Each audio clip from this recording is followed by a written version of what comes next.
Laura with me. Thank you, Leonard, for your kind introduction, and I'm really very emotional to be presenting here as you, like Kelly calls our center. Usually I'm in the backstage, organizing scheming things, and here I am more in the front stage, and I'm really glad about that. I thank you all for being here, and also those who joined us through by Zoom. And I also want to make a special note or thanks to Professor Dominique Müller and Stephanie Burkhardt for being very gracious in making all these changes of dates. Since last time, the last we couldn't have a lecture, so I thank you personally for that, for making it available today. Let me begin by reminiscing on the day I met Aide, the #1 bruja or witch healer of Villa de Loíza. Tonio, a very old #1 brujo of Loíza Aldea, had sent me to her because he had stopped working due to his frail health and said, Aide is a positive medium. She has a beautiful, clean cuadro. Cuadro is a spiritual power. As he had only her address, no telephone number, I would have to go first without setting an appointment if I wanted to meet her. I was quite apprehensive about doing this, but I felt the urge to meet her right away. Following his directions, I arrived by car without once having lost my way through highways, roads, and paths.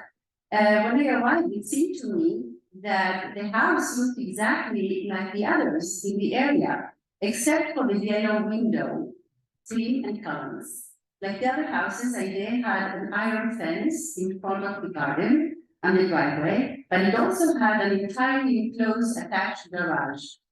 There was no bell to ring. I felt intimidated and discouraged at finding all the entryways, the iron gate and the main garage doors closed, and no way to communicate that I was there to see her. It was already midday, and the temperature had risen to nearly 40 degrees Celsius, more or less like now here. The street was deserted. I called out a timid hello, no response. Seeing all the shades down, I ventured several more less hellos, all unanswered. I was about to leave when a black woman opened the front door and without approaching me even asked from far away in a raised voice, "What do you want?" I uttered the first thing that came stumbling to my mind, and was sent by Tonio to see Aide. Unsure whether she in fact was Aide or not, without a word, she turned and went back inside. When she returned a few minutes later, she told me that Aide was not working that day because she was ill and suggested that I come back another day. In a couple of days, she said. I insisted that I had not come to consult with Aide, but just to talk to her. I am from Philadelphia, I said, from the University of Pennsylvania. Again, she left abruptly, and when a few minutes later, I heard that the sound of keys turning, I was relieved. The woman finally opened the iron gate, and when we were at the door, she simply said, come in, and steered silently me directly into Aide's bedroom. In a comforting air-conditioned, dimly lit room, I distinguished a woman lying on a twin bed between white satin sheets and lace pillows, her lips painted red, her hair up in roller and neatly covered by a net. She smiled at me. As I begin introducing myself and telling her about my interest in espiritismo, she takes over my explanation as if she already knew my intentions. I feel again relieved. I will not have to struggle to articulate my purpose or my reasons for doing research on such a topic, reasons I still have not figured completely out myself. I then conducts the content and pace of this our first encounter. I'm not feeling well today, she said. Spiritual work has its own risks. After days of work from dawn to dusk, this is what happens to me. I always feel ill afterward. So Tonio, the #1 group of Loíza, sent you to me. The #1 group of Villa de Loíza to me. He's the greatest. He's my spiritual father. My own father used to come to these veladas, the nighttime gatherings, open to the public. And I remember as a kid coming with my father at 5 a.m. to his altar home, which was already packed with people who had come from every corner of the island. But now Tonio is old. He begged me to take over his altar, but I can't. I don't have enough time for my people, my own people. You see me now? I have to rest after so many consultations. They drain me. I need my mother.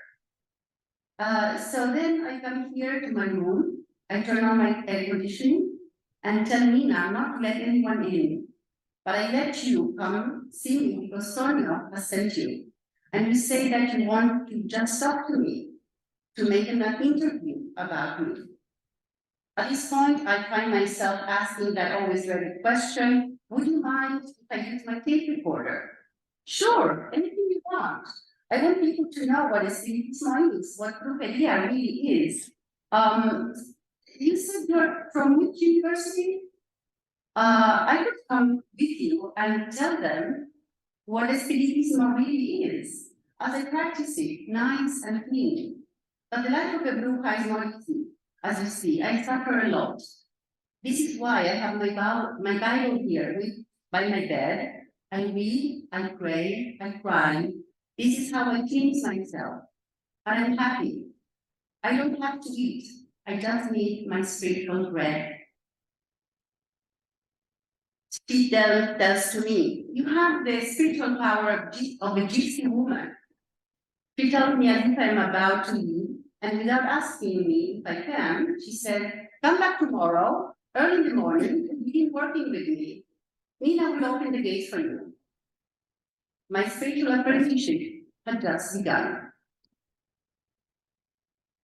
Okay. Okay. As I began my field work, which I did the next day, as she ordered me to come, I was startled by weird objects and arrangements. Hanging, as you see here, from a large bronze cross, I noticed a small packet, a magic word I learned that had been left there to be empowered by the cross. How could the same cross that once persecuted brujos be now empowering their magic words? My attention is driven both to the things composing her altar room and ways in which she changes, almost on a daily basis, as a result of the many consultations she had per day and the trabajos or magic works she performed. I also pay attention, special attention to the movements of her body, as I see a day in full spirit possession or just in an imperceptible, even trance. My eyes are drawn to the cleansing spiritual gestures, passing with spiritual energies via arms and hands, the snake-like movements of the torso when sensing the fluids of the spirit's presence, which keeps repeating themselves on a daily basis, every time. In the meantime, I see, whatever I see, I take photos of every ritual move and configuration. Why I do that, the tape recorder is turned on at 8 a.m. and turned off at the end of the working day.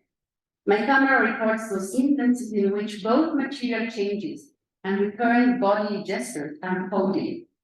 I end up producing a corpus of more than 1,000 photos and hundreds of hours of recordings. By the way, I gave a full copy of both photographs and tapes, which were soon integrated in Heide's consultations as evidence of her spiritual power. In fact, as a way of asserting her superior spiritual power, especially in front of other witches, other healers, she often used these photos to show off my dedication, my obsession with her work, following every minute, every ritual movement that she had made.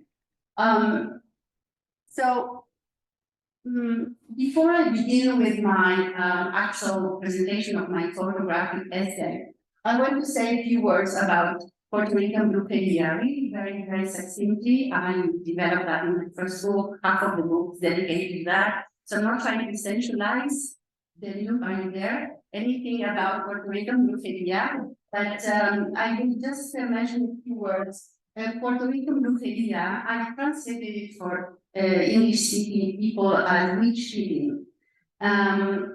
It's a vernacular Afro-Latin religion, closer to Brazilian Umbanda than to others, and related to Cuban Santeria, Brazilian Candomblé, and Haitian and Dominican voodoo.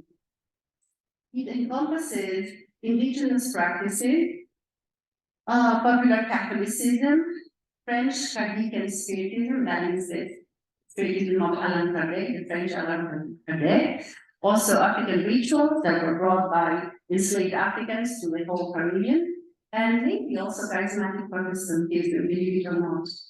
Brujeria includes, very briefly, all sorts of rituals, among them divination rituals, spirit possession, exorcism, healing rituals, and the making of magic works. Healers are not initiated, they are given healing gifts by God, either in a dream or a vision. Through their lives, they acquire spiritual protections, that is spiritual power, all sorts of entities, guardian spirits, which form their quadra spiritual, their spiritual power, which I, in another place elsewhere, I call spiritual capital. They acquire that as part of who they are as healers. Now, in terms of the one interesting part of brujeria is the ethical basis of these practices, which follow very much the Spiritist ethos. And so here, I will just mention the Spiritist laws of cause and effect, the law of love, and the law of reincarnation, all three, which basically, in a nutshell, really means that everything we do in this world has an effect in this world, not in the other one. So we need to keep and be sure to live a very clean, spiritual, morally based life in this life in order to get blessings. Okay, that's a very crucial term, to receive blessings, bendiciones, which I find quite relevant to the idea of baraka. Blessings in that sense, which are both material and spiritual. They're both together. There's no separation of them.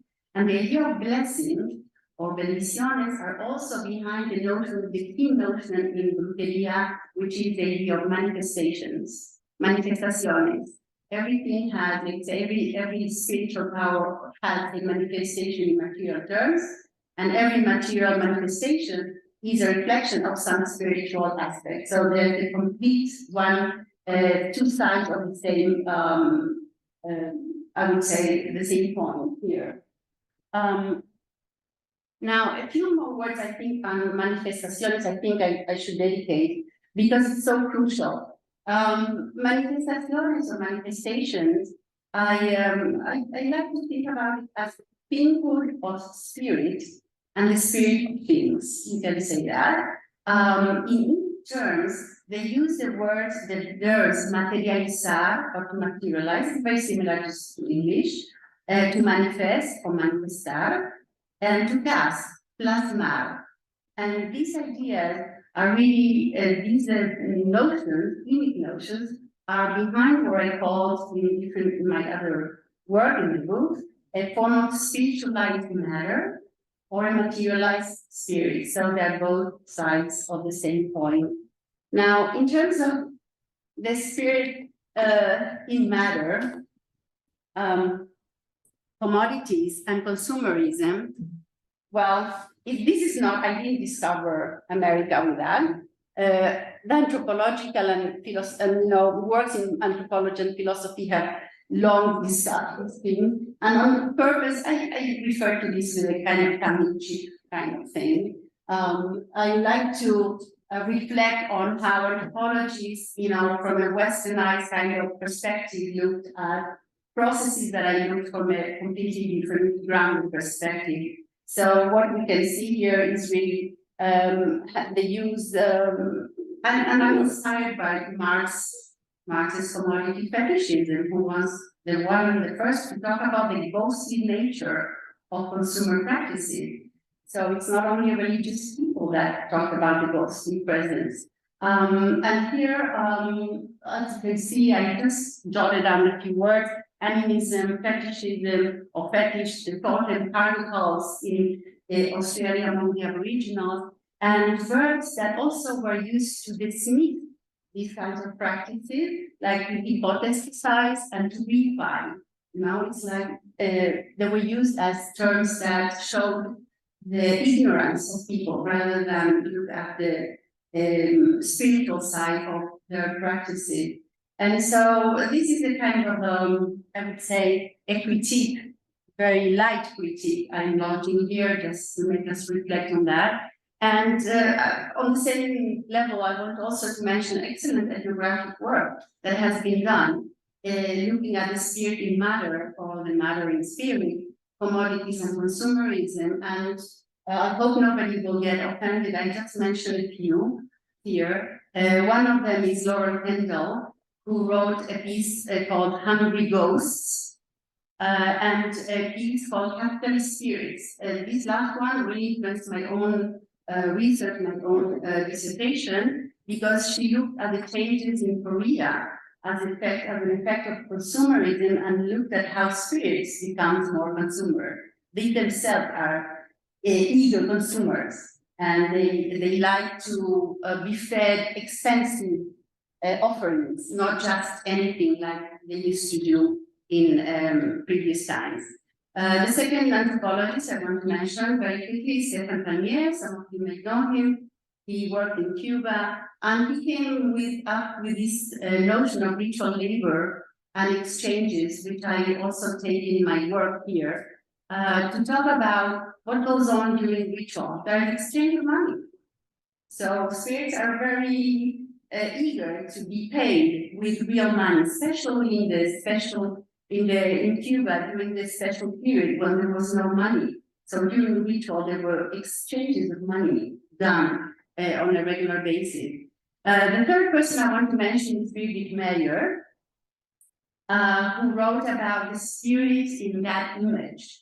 That is how to make sense of the slippage of pictorial representation becoming the actual presence of the spirit. So here she follows the logic of the icon. The spirit is in the image.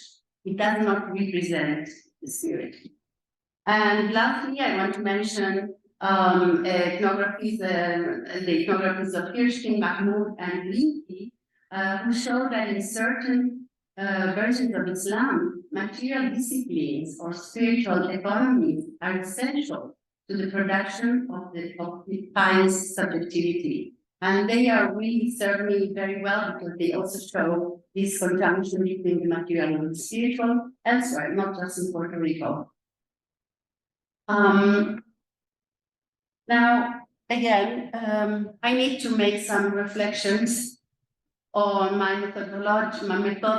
methodology here and my presentation. And I want to make a few reflections on why I decided to have a photographic essay.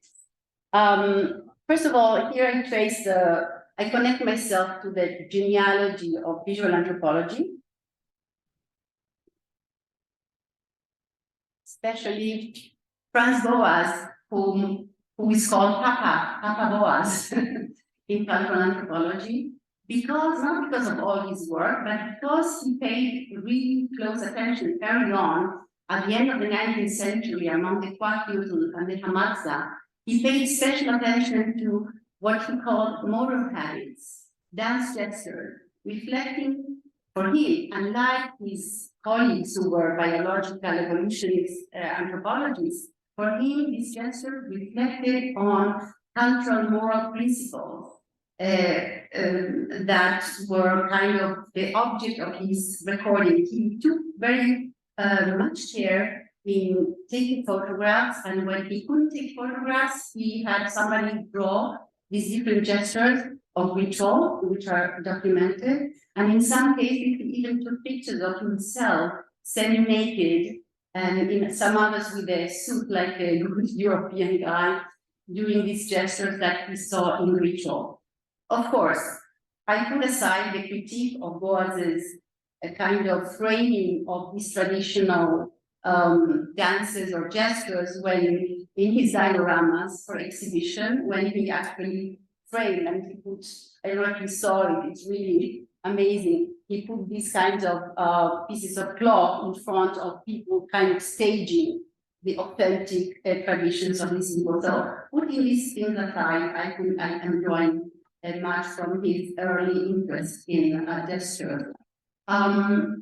The other person is Roland Barthes, and particularly I was influenced by his notion of punctum.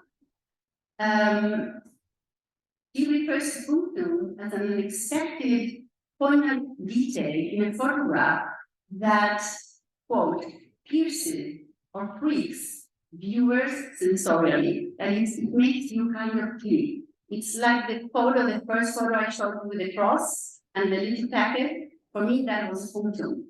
That made me kind of get a kind of a shock because it was completely unexpected. It pierced me. And I had hoped that it pierced you as audience looking at this photo.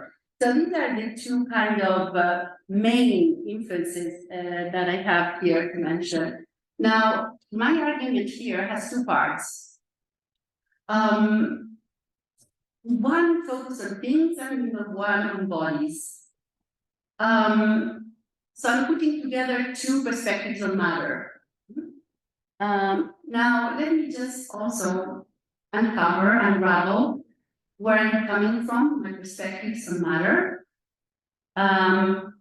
which are not mutually exclusive, but are different perspectives that I try to put together. One is the historical perspective that looks at the phenomenological, existential, material conditions for the constitution of the sacred and sacred materials, objects, and rituals. In my first book, Witchcraft and Welfare, I dedicated half of my book to that kind of project, the historical aspect. Historical materialism, actually, in a short way. So I was very much influenced by ethno-historical work being done and looked at macro and micro perspective, historical perspectives together. The next perspective is the representational, which is known to us from classical anthropology, all with that. You know, symbolism, matter as a conduit, right, to reach the sacred as a symbol or representation of the sacred. So classical anthropologists did that all the time. I'm not really following that vein of work at all. And instead, I'm following more the presentational perspective, which looks at matter as in itself, as the sacred. So matter or things are an embodiment of the sacred. In my second book, Healing Dramas, I focus on matter as sensual embodiment of the spirits and rituals as sensual dramas. And there's many people who, I'm not the only one, of course, and we have here also some fellows that are following this kind of presentational perspective on material ritual, on the material aspects.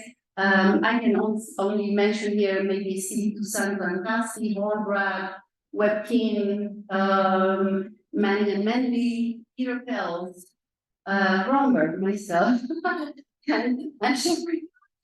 Not the mother, but the daughter, worth reading her. Very good work. Okay, so here we move now, I hope, to the beginning of my presentation, the essay.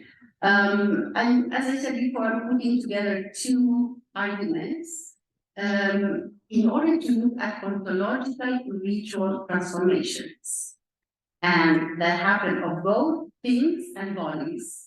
In the first part, I traced the transformations as they were embodied in the material objects and configurations of figurines and candles. I observed how mere plaster figurines that were mass-produced, bought in a store, right, morphed into holy objects, into the abode and material location of a deity or orisha.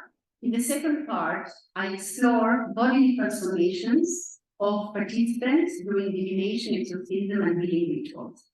I showed that gesture, different gestures that indicate in one case the presence of the invisible entities, or in some other cases, it shows that cleansing gesture aimed at getting rid of negative influences or negative energies. So both kind of gestures have been tracing and documenting.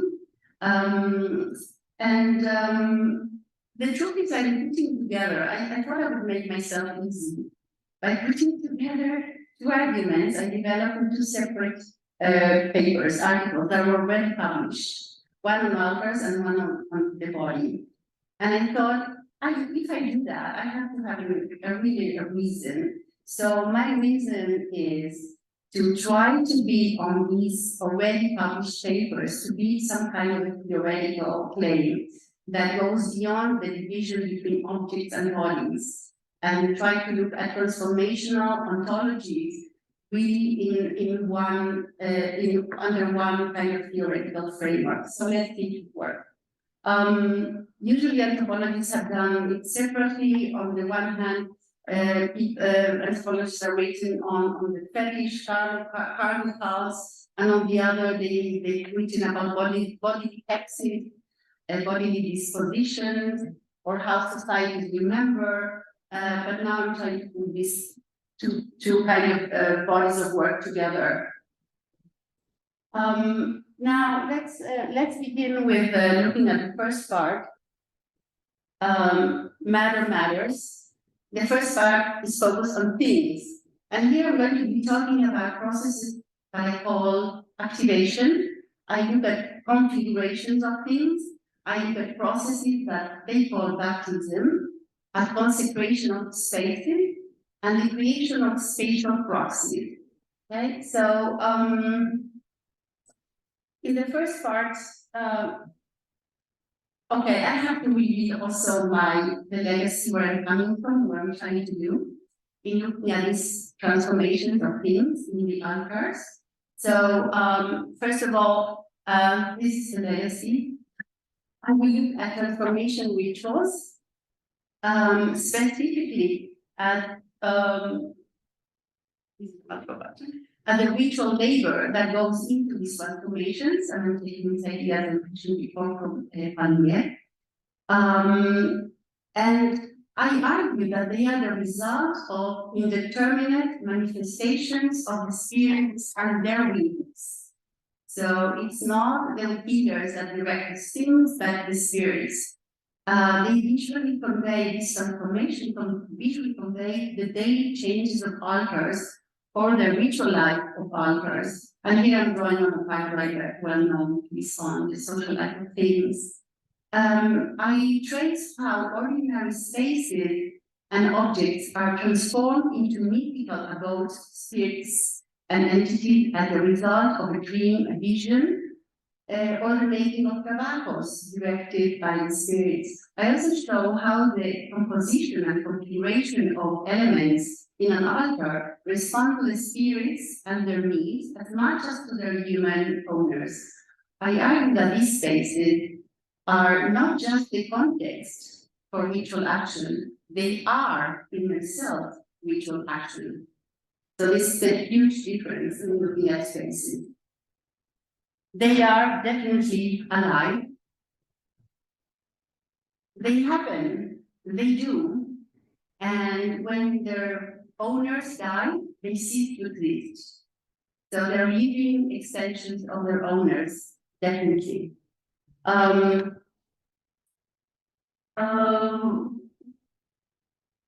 the last thing I want to argue here, and I really want to discuss it with you later on, is the idea of ontological transformations that go along in these kinds of rituals in the altar rooms.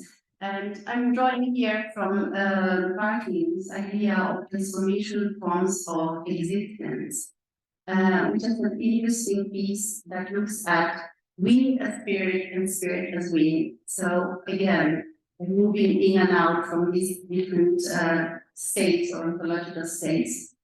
Okay, So now here, pictures. I want to look at pictures, and here what you can see is what I said meant before, a configuration of different elements in the ritual, and it changes by day. So here you can see the photograph of Jesus, behind some what you see in the plate here.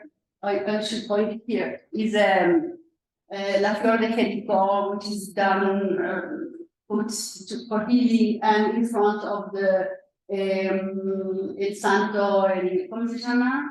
I'm missing now his name, the little one. Here you can see the same Jesus in front of a sour orange and some other elements that were put together for another trabajo, for another magic work. And here what you can see is the configurations of los velones. These are very important, the huge candles, that each is dedicated to a specific spirit, a specific orisha. They have different colors, they have different kind of scents, and they're placed strategically in the altar to achieve some kind of goal. In behind, you can see the Amerindian entities in the background. Now this one, I will maybe say a little bit more and talk to you more about this one. The different arrangements of the altar was something that I was attracted all the time, and so I recorded pictures of every day of how it changed. But here, I would like to just mention here, you can see really what people have called a mishmash of spirits, deities, which was really called in the literature like syncretism. I refuse to call it syncretic, even though you can see here a Buddha in front of a Jesus, and to the right you see this green, it's an Amerindian deity called La Dominadora, the Dominator, who's kind of holding a snake. So for me, this was not just mere mishmash or syncretism. I call these, as in many other religions, Creole religions, I call these process ritual piracy. Simply as a result of irreverent, and here it's stressing on irreverent appropriations, or plunder of hegemonic ritual symbols, not just fusion of seemingly disconnected elements. So here what I want to stress is the power aspects and the domination of hegemonic symbols and the use, the plunder of these symbols by figures. Bless you. Here what you can see is Aide performing a trabajo, a magic work, and you see her reading. This is a social security response to a woman that was requesting to raise her social security money due to health issues or health disabilities, and she was refused. So I is reading, and I argue that there are kind of brokers between the individuals on the stage. She's really as an agent, really. And she not only suggested this woman goes to consult this person in the building of the welfare she knows, but she also conducted here a ritual, a magic work to empower and to help to empower this request and help this woman get what she wanted. So you can see here this configuration of these different really necklaces placed together with all sorts of prayers and the actual form, the actual letter she got, and all that conformed or became a magic work. In this case, this is a wedding. This is a spiritual wedding, literally. That was made for a couple that was quarreling a lot all the time. And I then decided that they needed a spiritual wedding, not an actual wedding, but a spiritual wedding. So she had them buy a three-layer pepper-rich farm kind of coconut cake. She took one piece in the middle out, which she ate with me. We consumed it together, that is ritually, because we were making this trabajo together. And then she placed the groom and the bride inside the cave and showered it with all sorts of gold and silver shades to increase their well-being and their prosperity, and then threw on top of it some honey and pieces of cinnamon sticks, as you can see. And then the whole trabajo went back into the same box and placed in front of the Buddha to be empowered for a week. And this is the same trabajo for another man, again, placed in front of the Buddha. It is a form of entrusting, right? So the altar room is full of trabajo that are entrusted to different saints, different commissions. This one has to do, where is the other one? Wait a second. Something, wait a second. Yes, okay. It should have shown something different, but this is the order. So what you can see here is an activation process. They call it a baptism. So these beaded necklaces were bought at the Botanica. They are plastic beads. You know, everyone can buy them, but they do nothing until they are consecrated, until they are baptized, until they are prepared, until they are sacralized. So here you can see the beaded necklaces being baptized in order to become then a protective amulet for the people who wear it. Here, the activation process is done by the smoke of a cigar. The cigar is the favorite food, the favorite offering for the Amerindian Indio. They call it Indio. It's the Amerindian spirit, and this is what she was doing, kind of feeding her Santa. Her Santa is the figure that she's holding. Her Santa, her head is La Caridad del Pobre, which in African, in Santeria is Ochun also. So it's Ochun, but also appears as La Caridad del Pobre in Catholic saint hagiography. Here, Aide is opening, and this is the same thing she does for opening and closing her altar room. That is, the room is not sacred, it's just a room until she opens it, and then it becomes a sacred place. And I'm sure that each of you in your own work also have seen or followed rituals in which a space is being demarcated as a sacred space in which sacred things can happen. So she does that on a daily basis. And this is what I call a spatial transformation or consecration of the space.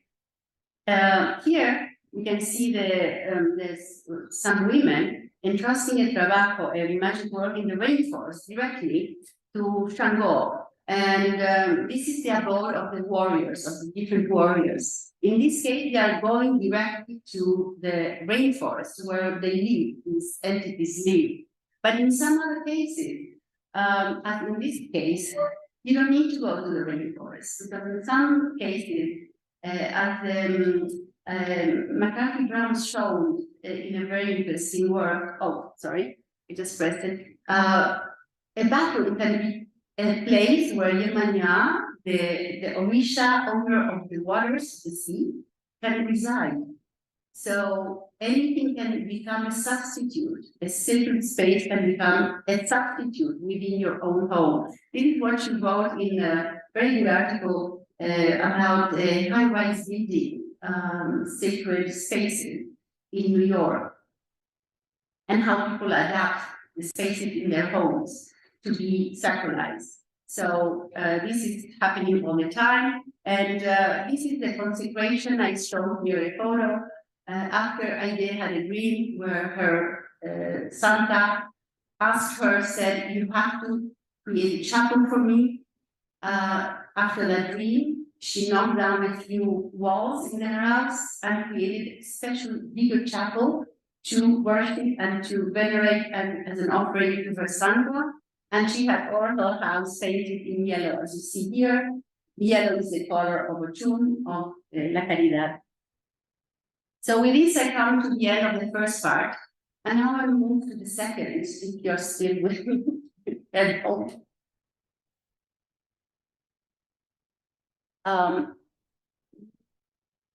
Okay.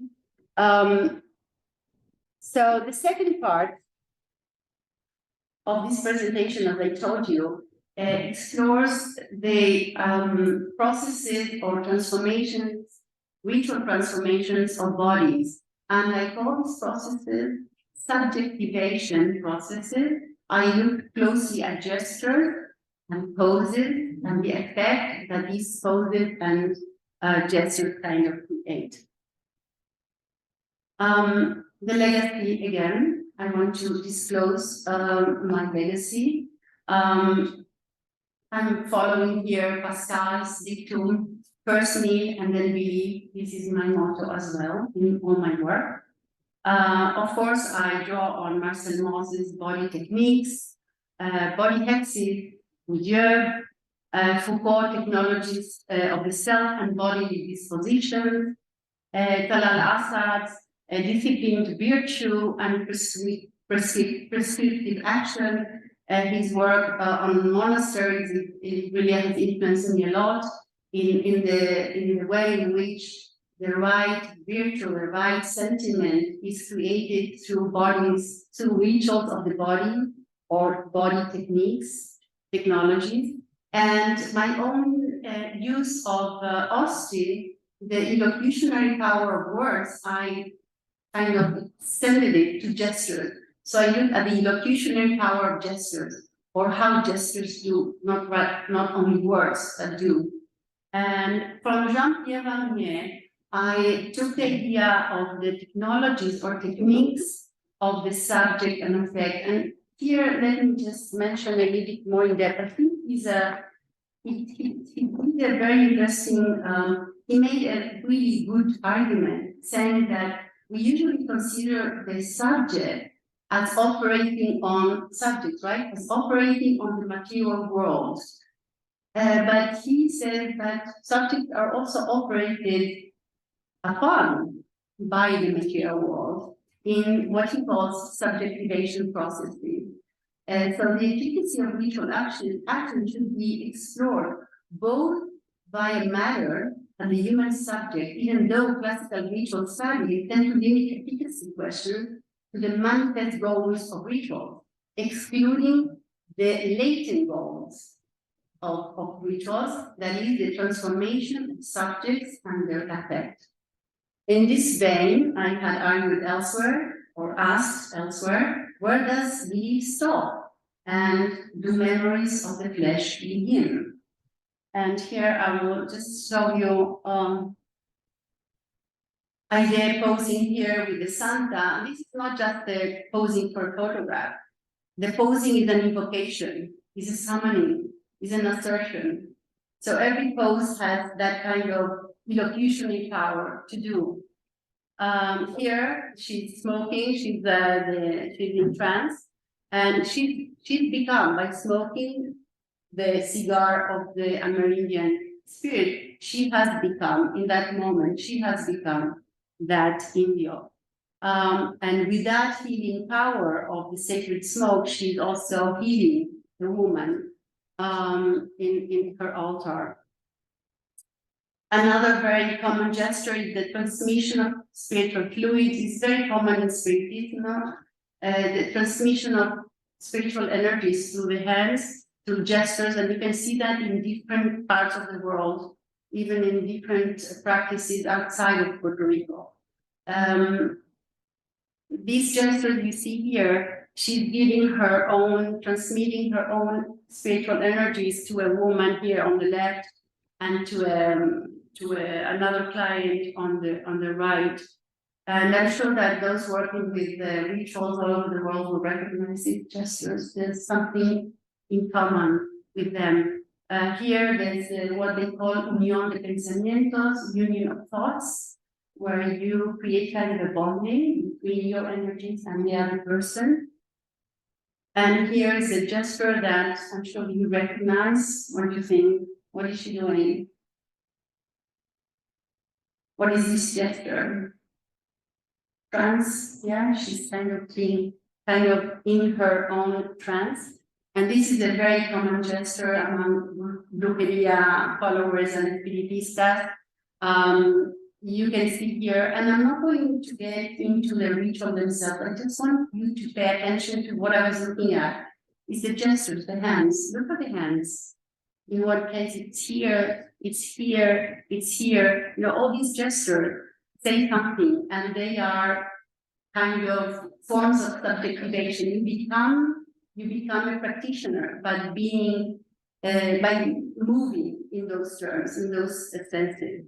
So these gestures are, in this case, they were all healers, and they were trying to get him into a trance state. So they were helping him, encouraging him with these gestures. Again, here you can see Reina, she's the assistant in the middle. She was possessed by very negative spirits, and so Aida is trying to protect her from behind. I'm sure that you've seen that many times when somebody's possessed. The assistants are trying to protect the person's body, the materia, from not getting hurt. Here you can see this woman with the same gesture of Aida, you know, doing like this. This is the client, the blonde woman is the client who got possessed in the middle of a consultation. Aida in the right is being possessed by the Indio. Again, you can see these gestures signaling that it's not them who are speaking. And here I'm not talking, you know, it's mute. They're mute, they're not speaking. In the special issue that I'm writing with my colleagues, my fellows here, we are going to be talking about what they say. Here it's don't see anything, don't hear their voices, you just see their gestures. And that was the object of my presentation here. And here you can see, I created a new neologism I call the intergesturality and effect. And here, my point is to show you how the iconography of Catholic rituals and the representations of these Catholic rituals and Jesus actually as a healer enters the world and the practices of brujos. And I think this picture tells a long story. I don't have time here to get very in-depth into that, but I think here what I was trying to show is the idea of imitatio Christi. And that was something that was that appears in the Gospel and also in the writings of the 15th century devotional books attributed to Thomas à Kempis, where the idea is that through imitation and emulation of the life of Jesus, you become more spiritual, enlightened as Jesus, taking him as a model. But moreover, these gestures are not just emulating Jesus, they are summoning Jesus' healing powers by these gestures. So that's my point here in showing you this gesture. You see here as well. And these are different gestures that are really emulating Jesus and the law of love that I mentioned earlier on. Again, here.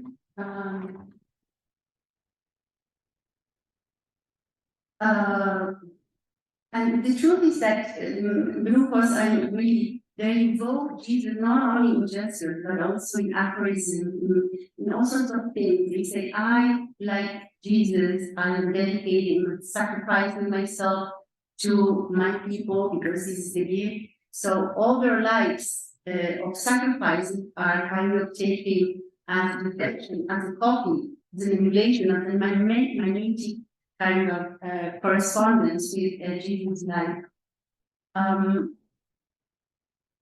Here again, this is again, look at the gestures and how they repeat themselves, they come back again and again. And just to sum up, I think that we're okay with time. What I was trying to do here is really look at the performative significance of religious gestures and then in manipulation of things, suggesting both immediate effectiveness in transforming the emotional, proprioceptive, and in some cases, physiological states of participants, and the cumulative efficacy in shaping the body and effective predisposition of spiritism. Yeah. The idea, my main argument is that my ethnographic material suggests that the efficacy of embodied magic technologies in constituting the religious subject and the appropriate effect are done without recourse to theology or indoctrination. That is, belief doesn't enter here at all. And here, let me end with a photo of myself with Aide. And we are quoting, I write, okay, because it's not a real unification of thought, but we did it on purpose just for the photo. So we are quoting that gesture, that original gesture. And with that, I want to thank you for your attention. I finish here.